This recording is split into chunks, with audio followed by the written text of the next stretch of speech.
Thanks. I'm Billy. I'm an alcoholic. And getting used to hearing people talk back to me when I speak. It's been a long time.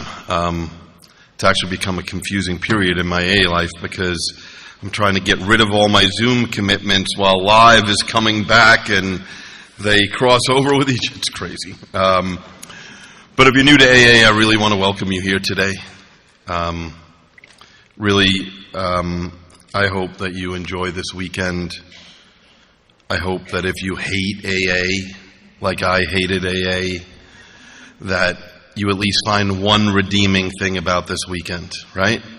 Even if it's that you stayed up till 4 o'clock in the morning talking to people you never met before, I hope you find one redeeming thing. My assignment is to talk about the doctor's opinion, and I want to say a couple of things about that, obviously. The doctor's opinion in the big book, there's a lot of things that go into that, and I'm going to try to give a historical perspective as well as my personal belief that you can basically lie the doctor's opinion over the chapter working with others, and they're basically the same thing. They are basically exactly the same. If you're new and you don't know, on Mother's Day 1935, the two co-founders of AA met each other for the first time. And that was in a gatehouse in Akron, Ohio. And really the significance of that day is that a collision occurred. Really, the collision was the problem which Dr. Silkworth knew, but he didn't know the solution. And the solution that the Oxford group knew, but they didn't know the problem, collided into each other. Those two things had never before met. And there's a lot of things that go into that. One of the things I really enjoyed about Zoom is, and listen, I'm so happy in-person AA is back, and bad coffee and uncomfortable seats and crazy people in the parking lot.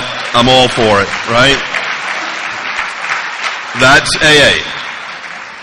I'm happy we learned a little bit about technology and we can, do what we need to do with that.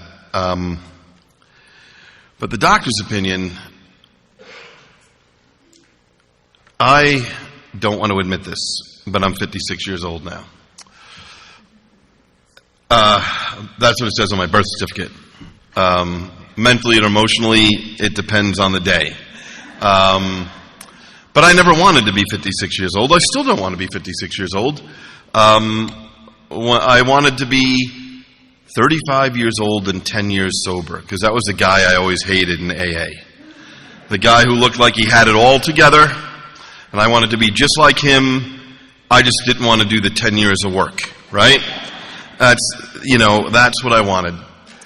But I want to start out by telling anyone who might be new that the most important thing I can tell you is that I have a very, very unusual relationship with alcohol. And I have a very abnormal reaction to alcohol. And believe it or not, even though I found the big book many years ago, a lot of things in my adult so-called life have taught me just how unusual my relationship with alcohol is and how abnormal my response is to when I drink. I'm not saying I'm proud of this, but I'll just be honest. I was 40 years old and 16 years sober when I found out that the normal world considers a six-pack in one night excessive drinking. Now, I don't know about you. Maybe you knew that all these people, but they really consider a six-pack a lot. And the reason that I talk about that is because I remember being 17 years old in my high school counselor's office, which I was required to go for 1 hour a week, every week. And he was a decent guy. He dealt with all the bad kids in school. But I remember one time when I promised him Mr. Pavi, I'm only going to have 1 6-pack on Friday night and 1 6-pack on Saturday night. And I thought like I was a hero. I thought like I was really like being a normal person. And by the time I reached age 40, I realized how distorted my relationship with alcohol is. I'll tell you another thing I've learned, if you're new, is that unfortunately the outside world doesn't understand our illness. They don't get it. Maybe if they have years of Al-Anon training, they get it. But other than that, they don't get our illness. And you know what I was saying about Zoom is that some speakers that I grew up with who no longer travel because of age and health, like I've been able to hear again.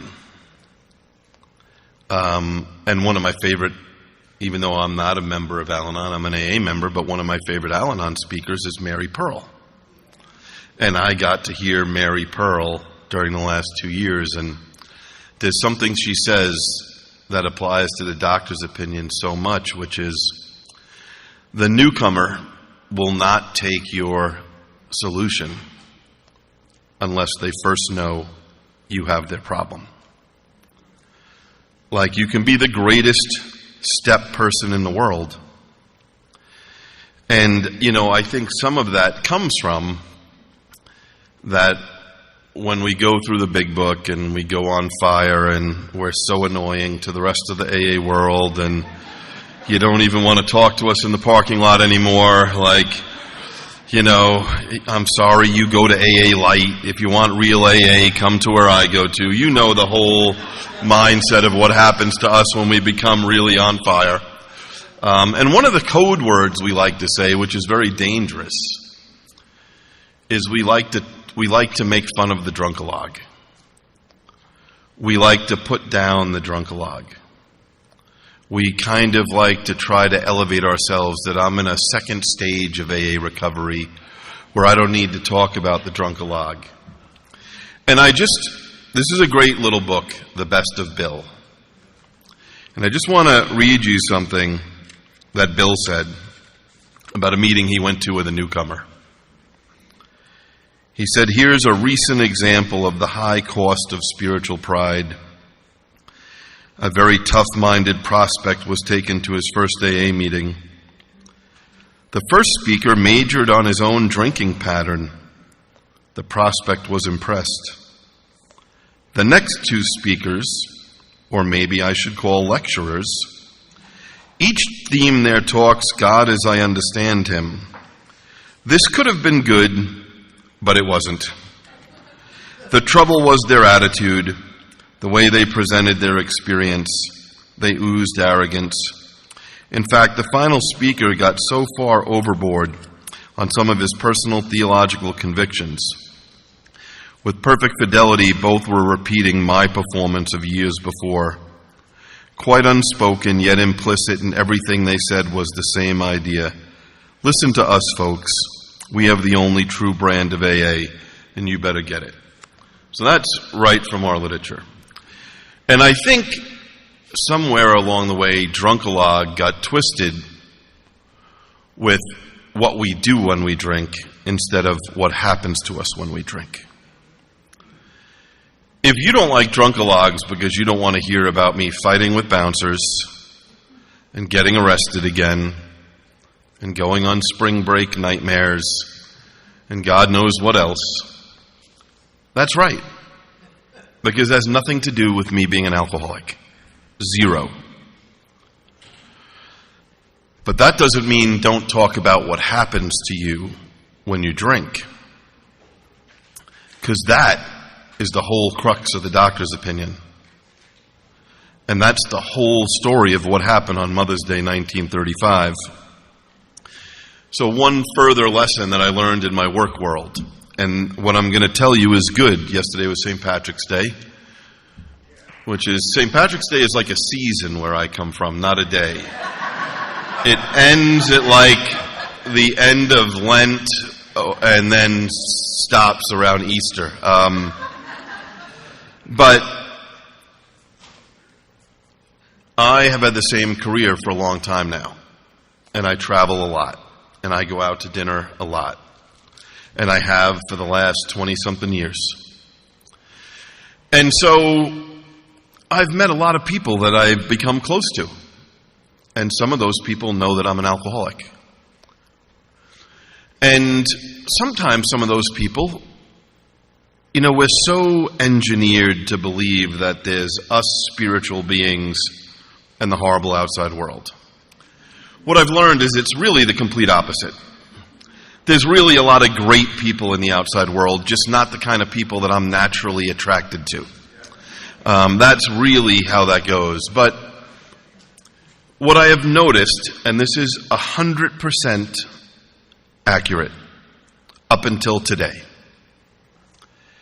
anytime I have been out with people at work, 2 or 3 people at a dinner table, and I have told them a little bit about my story, and I tell them that I came to AA at age 14, 100% of the time, one of them has to say, "You must have had a really rough childhood." They can't help themselves. They just can't help themselves but want to find an external reason that's the responsibility of my internal condition. Now, what do I know about that?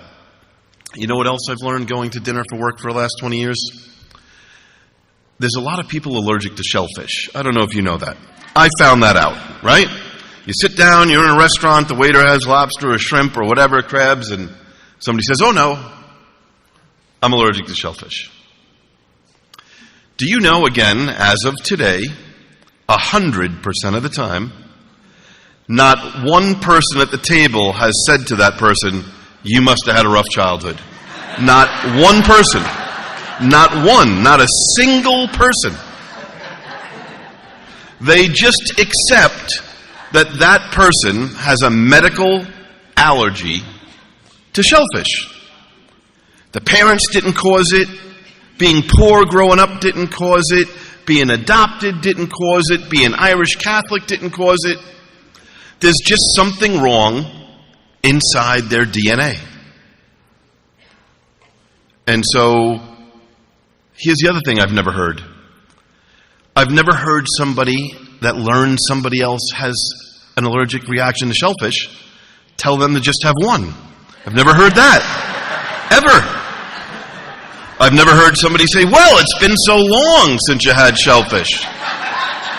Ever. The outside world just accepts that medical rationale that that person cannot safely eat shellfish. Unfortunately, a lot of the outside world does not accept that about us. They want to come up with some external reason for our internal condition. If you look at Dr. Silkworth and his work, and you look at what got us to there, just think about any time Dr. Bob was interviewed about why that first meeting on Mother's Day 1935, where Dr. Bob agreed to give this guy from New York 15 minutes, lasted a couple of hours. And any time Dr. Bob was asked about that and said, "Hey, how come it went so long?" And Dr. Bob always gave the same answer. Because he was the first person who ever described his own drinking that was just like mine. It was the first person I ever met who told their own drinking story that was the same of mine, which we've come to call the Me Too moment. That is the critical place to get every newcomer you meet in Alcoholics Anonymous to the Me Too moment. And Bill W., because we live in such an electronic world today, most new people we meet in AA have already seen the AA movies, right? They've seen the new Bill W. movie. They've seen the old one with the guy from the Rockford Files. They've seen the movies. And they know kind of the most famous scene in all those movies. And listen, I have a bad habit of talking bad about social workers and Al-Anon. So, let me make that disclaimer ahead of time. I love the Worldwide Fellowship of Al-Anon Family Groups and Alateen. I'm just a chronic teenage alcoholic. I didn't always feel that way, okay? There are a lot of other people in AA who their story is there's nothing worse than a belly full of booze and a head full of AA. My story is there's nothing worse than a belly full of booze and my mother's head full of Al-Anon, right? That's my story. I have the greatest respect for social workers in the world today. They have a noble, honorable profession. It's just that I told you, I'm 56 years old and I've still never been invited to a meeting with a social worker where I get good news. Ever. Ever. Any meeting in my entire life history that I'm invited to that a social worker is present at, I'm about to hear something I am not going to like. So, that movie gives a very Al-Anonic view of a particular part of AA history. It's the spring of 1935. Bill W. has been sober since December. He is depressed and he tells Lois in the kitchen at 182 Clinton Street, I can't get anyone sober. It's not working. And if you've seen the movie, you know what Lois says. She doesn't care. She's like, who cares? You're sober. It's all that matters. Now that's a great ending for Bill and Lois. If Bill stayed, at that time his batting average was 0.0. He was the worst 12-stepper in the history of Alcoholics Anonymous, which hadn't even started yet at that time. Thank God, before he went to Akron, he went to see Dr. Silkworth. Now, this story is not in the big book, but it is in AA Comes of Age, and if you've read Not God or a couple of other AA history books. But when he went to see Dr. Silkworth, he complained again that he could not get anyone sober. Dr. Silkworth said, tell me about your approach. What are you doing when you meet these people? And so Bill told him, and Dr. Silkworth said, that's a disaster. Like, your approach sucks. It's never going to work. You cannot tell a drunk that you were in a hospital and at 3 o'clock in the morning, God blew the window open and you felt like you were floating on clouds and had a spiritual experience. Like, drunks are just going to ignore you. It's not going to work.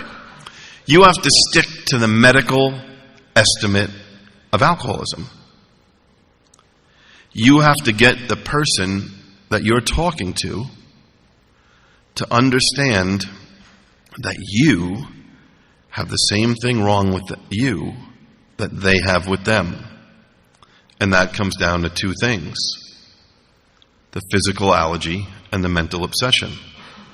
That's what brought Dr. Bob and reeled him in. You know, sometimes people complain that we have too much literature in AA or too many pamphlets or whatever else. And, you know, I look at all that literature as kind of like, I don't know if anyone here ever watches like National Geographic fishing shows, but I've never gone shark fishing, but I find those shows kind of interesting. And if you've ever watched those shows, they have this thing called chum. They dump fish blood into the water, and it attracts all the sharks. It doesn't catch the sharks, it attracts them. And then the shark gets caught. And that's how I look at a lot of our literature. It's designed for people not in AA, not for people in AA. The big book is for people in AA. And if you go back to Dr. Silkworth and what happened in the gatehouse that day, and his letter in the beginning of the big book, which I'm going to talk about a couple of sections, history has not been kind to alcoholics. our disease goes back thousands of years. Whether you're reading Far Eastern history in Asia or reading the Bible, I don't care what religion you are, by the way, but if you're just reading the Bible as a historical document, there's talk of people like us. People with bloodshot eyes. People who drink the grapes, the wine from the grapes. People who can't stop drinking. And I want to take you back to 1909 because for me, that is what led to AA and led to the Drs Opinion. And at that time, there was no AA. And at that time, the number one psychiatrist in the world was Sigmund Freud. And believe me, I'm a New Yorker, so when I go to Akron and I hear all this welcome home, welcome to the birthplace of AA, it kind of makes me sick, to be perfectly honest, because it was a New Yorker that went there and started AA, right? But I got to accept it, right? But for me, the birthplace of Alcoholics Anonymous is a place called Worcester, Massachusetts. Now, there's the last thing, as the diehard Yankee fan I am, is give any credit to that state, right? But I got to give it to them. That in 1909, Clark University was celebrating its 20th anniversary as the second college in America to offer graduate degrees. As such, they were having a big celebration, and they invited supposedly some of the smartest people in the world to their celebration. One of those people was Sigmund Freud. If you would do a lot of research on Freud, you would find out that he made a lot of his most celebrated talks were at Clark University in 1909. It has nothing to do with AA, but that's what they say about Freud. However, what is important to AA is that for about 4 years then, Sigmund Freud had a protege, a young resident doctor working with him. That doctor's name was Carl Jung, Dr. Carl Jung. Dr. Carl Jung came with Sigmund Freud to Clark University to carry his books, to carry his bags. And I saved a note. Just want to pull it up. While Dr. Jung was in the hallway and standing outside waiting around for Dr. Freud, he ran into the man who wrote The Varieties of Religious Experience. That would be William James, the psychologist from Harvard. And while they were outside killing time, Jung became enamored with James. Now, if you've ever tried to read Varieties of Religious Experience, it's a toss-up between that and the service manual as to, what would drive you more crazy. But it is an outstanding book, even if it takes you 5 years to read it a little at a time. But it is a documentation of people who have had spiritual experiences. And you see, that's what James filled Jung in on. That since the beginning of time, and what James called them was transformative spiritual experiences. That people since the beginning of time were having transformative spiritual experiences. And James said they had 3 things in common, all these spiritual experiences. They involved intense emotion. They involved no willpower at all. But it gave the individual the power to accomplish impossible things. That's what he convinced Jung of. That for thousands of years, people have been having these transformative spiritual experiences. But he told Jung the problem with them is that they're as rare as getting struck by lightning. Now, an example of one of these, if you want an example, would be like the man who wrote the words to Amazing Grace. Still considered one of the most spiritual songs of all time, but yet written by a former slave ship captain who became a minister. Like that man had a transformative spiritual experience. And it's funny because I am such a Young and James student that finally the archivist at Clark College found a small book that somebody published about them meeting. It's in the archives there, and it's, what did Young say later on? Young said alcoholism is an illness long before the regular medical world did. He said alcoholism crushes its victims by making them feel hopeless. And then he said there is no cure but a spiritual solution. And so it's amazing the timing, because William James died like 8 months after that meeting. If that had never happened, Carl Jung left working with Freud within a couple of years, and he went a different direction. And if you're familiar with our big book, you're familiar with the story of a certain American businessman who went over to Europe because his family was trying to get him help, and who is the doctor that's talked about in the big book, that this certain American businessman who we know is Roland H. He has that conversation with Dr. Jung, am I hopeless? And Dr. Jung is like, well, no. Every once in a while, something happens to people like you. And so then we make it another 25 years, and Bill W. is bottoming out. And Bill W. gets to Towns Hospital for the last time in December of 1934 and has his spiritual experience. And, one of the things that I see in Alcoholics Anonymous, I just want to pull up my other big book because I made a note in that. Sometimes we see two tragedies in Alcoholics Anonymous that I witness. The first tragedy is when a real alcoholic is not sponsored by a real alcoholic. That if you're a real alcoholic, your life depends on a spiritual solution. The book is clear that if you're a heavy drinker or otherwise, you might not need this spiritual solution. And then the other thing I see where I live is there's just so many people with other diseases dying in Alcoholics Anonymous that are not alcoholic, and our egos tell us we're going to help everybody. Our egos tell us that because I'm an expert with the big book, I can help anybody because I can take them through steps 2 to 12. It doesn't matter what their first step problem is. And I want to be very clear here.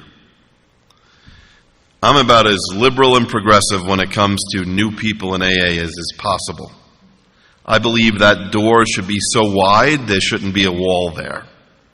I believe the coffee should be so bad and the chairs so uncomfortable, and you should get to stay until you determine and figure out for yourself what you are.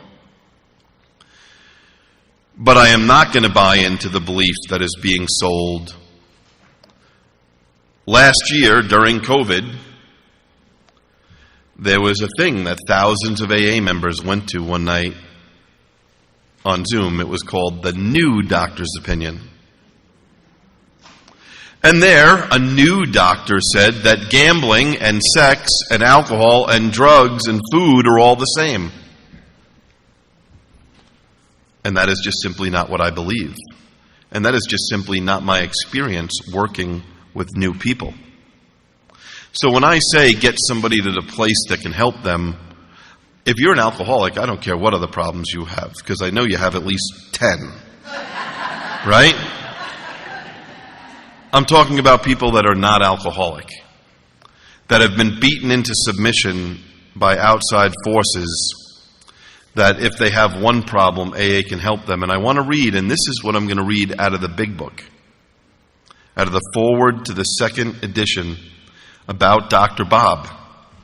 It says this: "This physician," meaning Dr. Bob, "had repeatedly tried spiritual means to resolve his alcoholic dilemma, but had failed. But when the broker," meaning Bill W., "gave him Dr. Silkworth's description of alcoholism and its hopelessness, the physician began to pursue the spiritual remedy for his malady with a willingness he had never had before able to muster. He sobered, never to drink again, up to the moment of his death in 1950. So it's very clear in our big book. It doesn't matter how well you know the steps or the big book. It doesn't matter how spiritual you think you are, or I think I am. The newcomer needs to identify. You know, I hear sometimes, and if anybody else has been to Joe and Charlie or other things like that, it drives me crazy sometimes because maybe you don't have this problem. While what makes me an alcoholic is that I am allergic to alcohol and have a mental obsession, I have learned in AA that there's a lot of other things some of us have in common. I don't know if you've learned the same. But I just happen to meet people that have a lot of other things in common like I do. What are some of those? If you tell me not to go somewhere, I have to go there. If you tell me not to hang out with a particular person, I know that person was put on earth by God for me to hang out with. I just know it. And I did not know that I make up my own definitions of words. I learned that in Alcoholics Anonymous. You know how I learned that? At Big Book weekends where they encouraged using a dictionary. A dictionary where I actually used the definition of the word, not the one I've created. I have a bad habit of doing that. And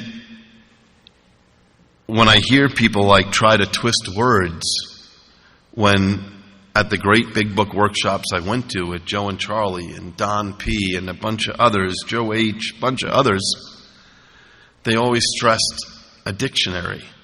And I hear people sometimes say, alcohol is only mentioned in the first step.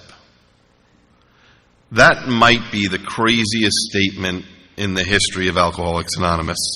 There are some others that I find out there, but that one is probably the craziest.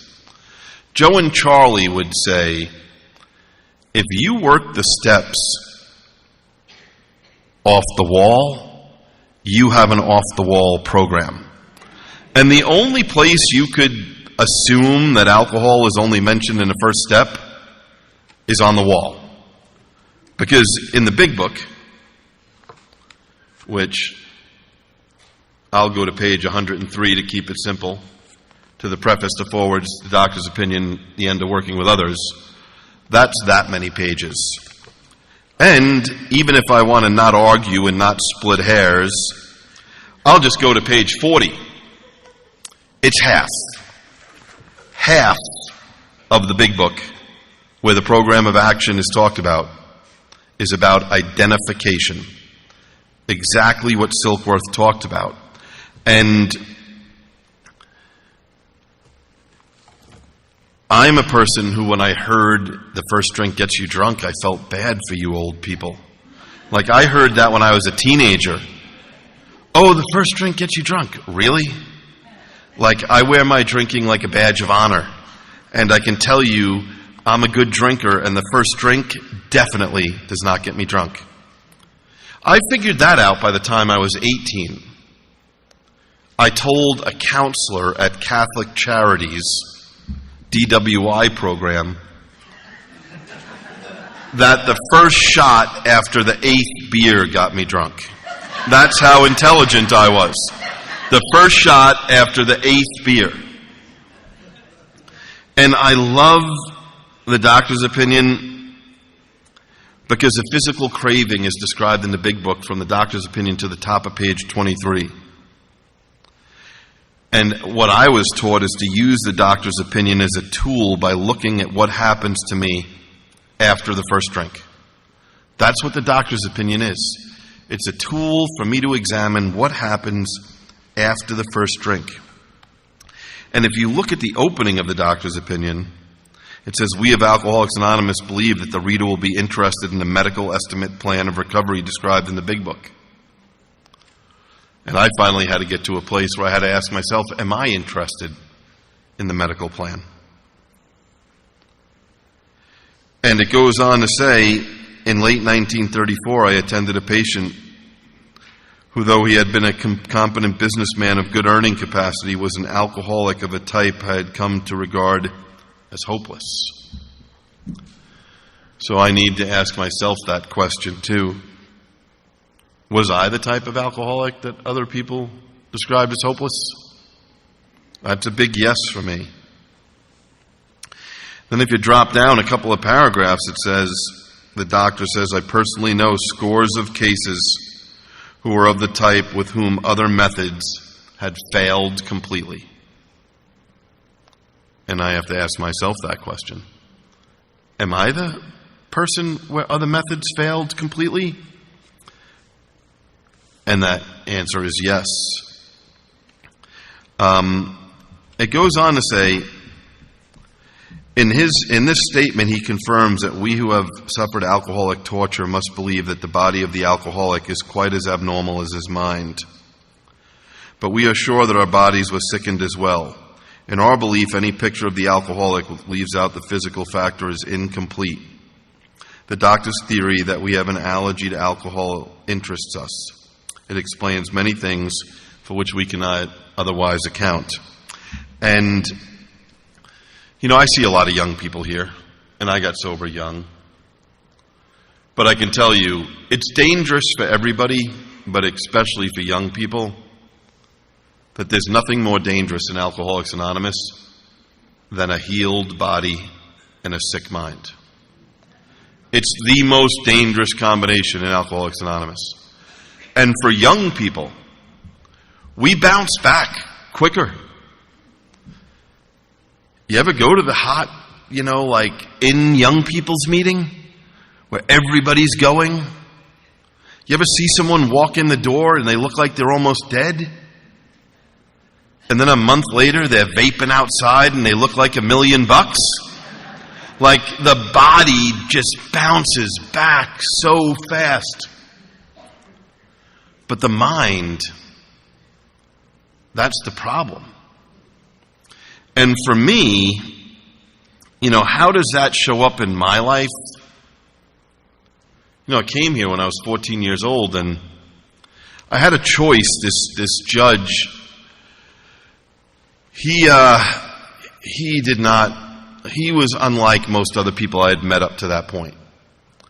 A lot of the type of people who like to help people like me, they have big hearts.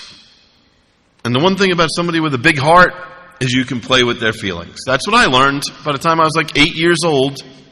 I can get them to feel bad for how hard it is to be poor little Billy and grow up in the house that poor little Billy lives in.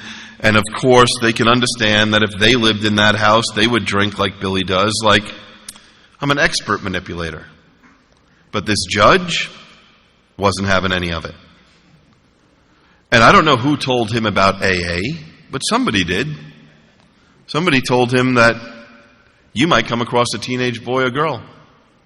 They might be alcoholic. If you think they are, you should tell them to go to AA.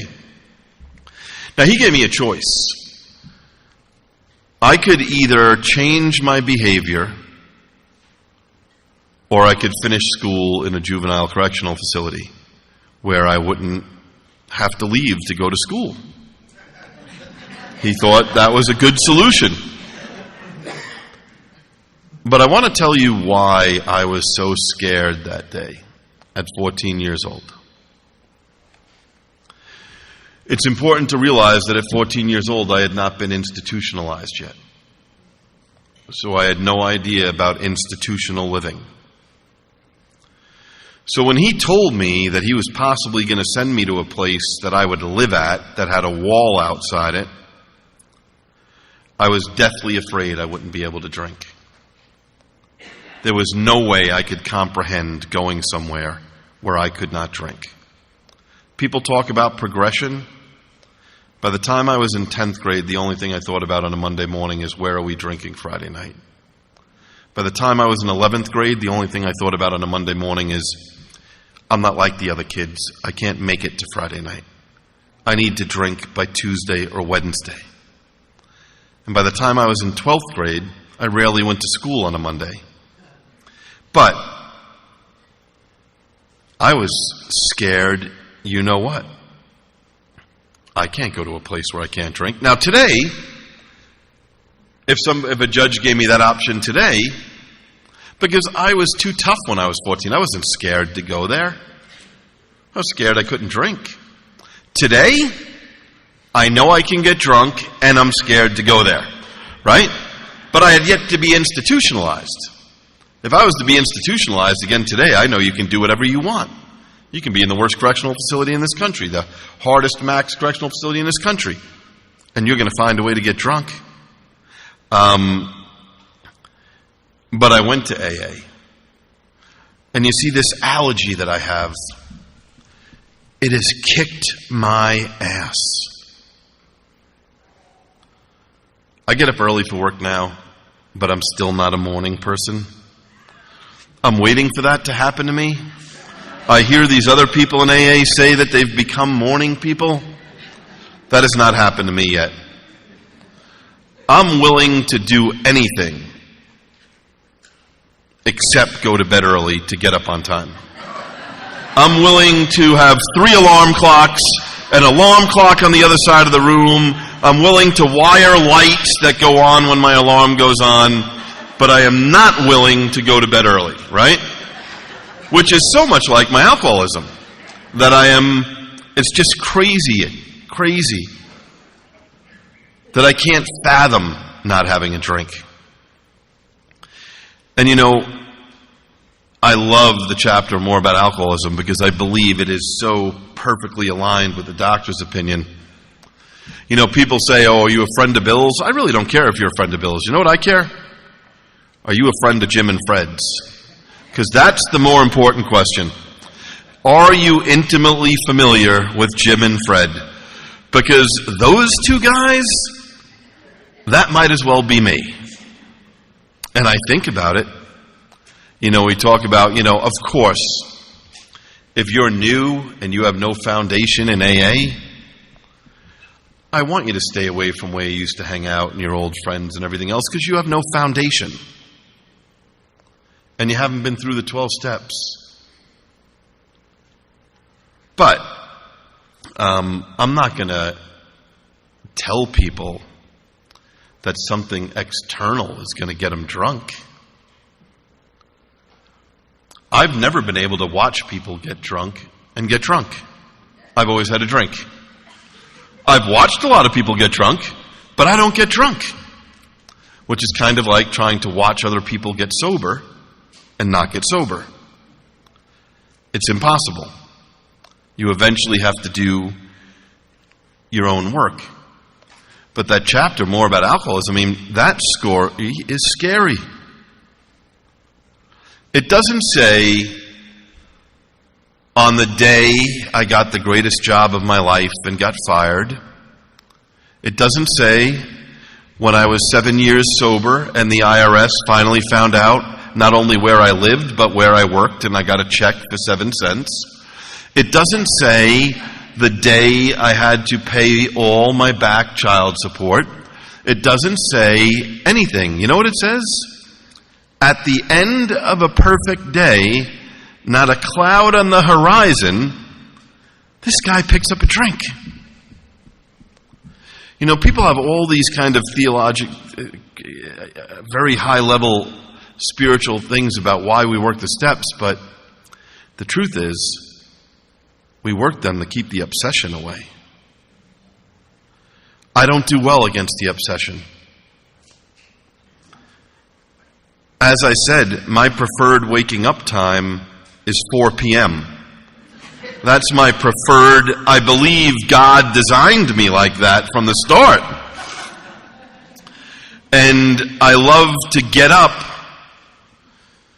and have at least one cigarette left. And I don't know how you like to drink, but the way I like to drink,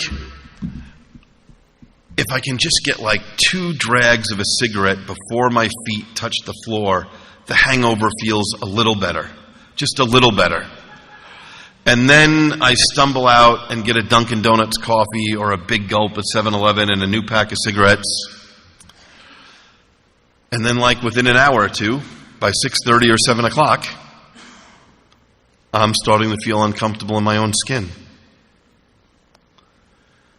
And my crazy brain, regardless of what More About Alcoholism says, tells me, forget about the consequences of the night before, or the day before, or the week before. You can have one drink. And then my mental obsession comes in another way also. At the same moment it is telling me, have one drink to feel better, it's telling me, that allergy hocus pocus is a bunch of nonsense. There's no such thing as an allergy to alcohol. I can have 3 beers, but I can't. I can't ever. It blows my mind that I have tried every possible thing. You know what I tried once at like age, 18? White wine spritzers. I didn't even know what a white wine spritzer was, to be perfectly honest. I can tell you what I found out about them. I can drink like 40 of them. That's what I know about white wine spritzers. And I have a vicious headache the day after. And, you know, this mental obsession, because of my allergy to alcohol, is so dangerous. Because my brain is wired that I am mentally and physically different from my fellows. I'll tell you a quick story. Again, it doesn't speak well of my mental health. But when I was 9 years sober, I had to have knee surgery. And I was at my surgeon's office after the surgery and talking about physical therapy. And he said, how much softball are you playing these days? And since I do everything in moderation, I said, I just play in 3 leagues. He's like, oh, 3 leagues. I said, yeah, 3 leagues. And he said, you know, I'm not saying you're old, but you might want to think about laying up on the 3 leagues. So anyway, you know, I go through my physical therapy. It's the next summer. I was so proud of myself that I didn't play league softball that summer. I was walking to an AA picnic in Chicago. I was going down towards the lake. And as I looked down to where the picnic was, I saw like a crushed hamburger box at first base. And somebody's like shirt was second base. And like half the broken cardboard cooler was third base.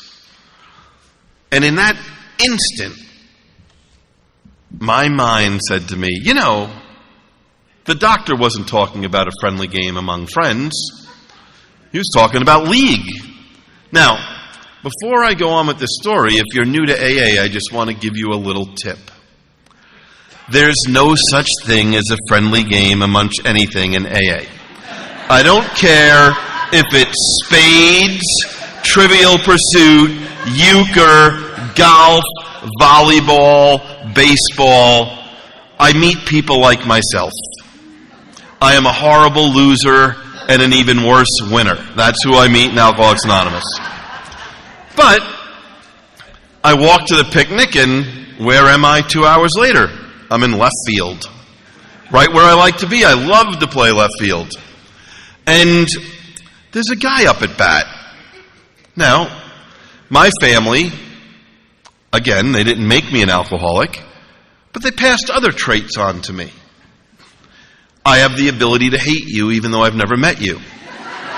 I learned that from a young age. I know that, right? I don't have to like you, and I don't even know you. And so there's a guy up at bat.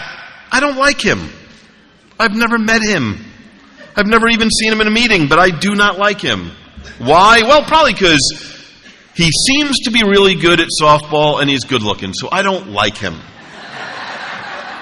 And the first time he was up, he hit a great line drive. And so the second time he's up, he hits a wicked line drive to left field. That anyone who has played baseball for even like 2 minutes knows that you catch on one hop, and you throw to second base. That's how it works. You watch the ball fall in front of you, you catch it, and you throw it to the shortstop so that the runner holds on first. That's what you do. That night, as I walked to my car, my knee was like 3 times bigger than it should be. I had dried blood all over my socks and my shorts. I had a Ziploc bag that somebody brought hamburgers in that I put ice in, and then there was a guy there who was a plumber, and I duct taped it around my knee because I was in so much pain. And as I was walking to my car, the only thing I thought about walking to my car was, that might have been the greatest catch I've ever made. It perhaps might have been the greatest catch I've ever made, and it's worth all this pain. And that is how I drink. Like, I can wake up at noon the next day, I can even be in a cell, and I can look back at 12 hours of horrible, disastrous behavior, but I'm able to find like 5 or 10 minutes where alcohol did for me, where nothing else does for me, and my crazy obsession. And so what I really want to stress, if you're new, please find a sponsor that's been through the big book and learn about that physical allergy. Because if you don't have a defense against that mental obsession, if you haven't been through the steps yet, and you're on this side of God's window, I know we hear all the time, don't quit before the miracle. I hate that statement. I like the statement, don't quit after the miracle. Because sometimes I don't think we give one day of sobriety its due in Alcoholics Anonymous. That the real alcoholic, like myself, is not designed to be sober for one day. Ever. And if you're here and you're new, I don't care if you've not been through the steps yet. I don't care if you have don't have your own big book yet. Find somebody. Because if you're here already, I assure you a miracle has occurred. You just don't know it yet, but you will figure that out. So it's good to be back at in-person AA. Thanks for having me.